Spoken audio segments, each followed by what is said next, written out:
മഞ്ചേരി ടൗണിൽ പ്രകൃതിയോട് ഇണങ്ങിയ ഒരു സ്വപ്ന വില്ല.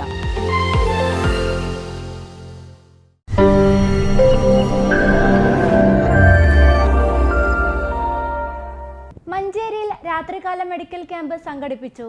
അതിഥി തൊഴിലാളികൾക്ക് മലമ്പനി, മന്ത് രോഗങ്ങളുടെ രോഗനിർണയത്തിനായുള്ള രക്തപരിശോധനകളാണ് നടത്തിയത്.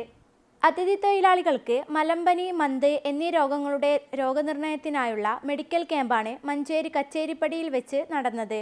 റോവേഴ്സ് ക്ലബ്ബിൽ വെച്ച് രാത്രിയായിരുന്നു പരിശോധന. Manjeri medical college PP unit junior health inspector Vishwajith CV, ജില്ലാ vector control unit Malappuram field assistant Prasad, field അസിസ്റ്റന്റുമാരായ രാഗിണി, ശങ്കർ എന്നീ ആരോഗ്യവകുപ്പ് ജീവനക്കാരും, rovers club secretary Rahman Moyikkal, president Alavi Padavanna, treasurer Naseer Koyissery, അതിഥി തൊഴിലാളികൾ താമസിക്കുന്ന കെട്ടിട ഉടമ മജീദ് എന്നിവർ നേതൃത്വം നൽകി. News bureau, Manjeri.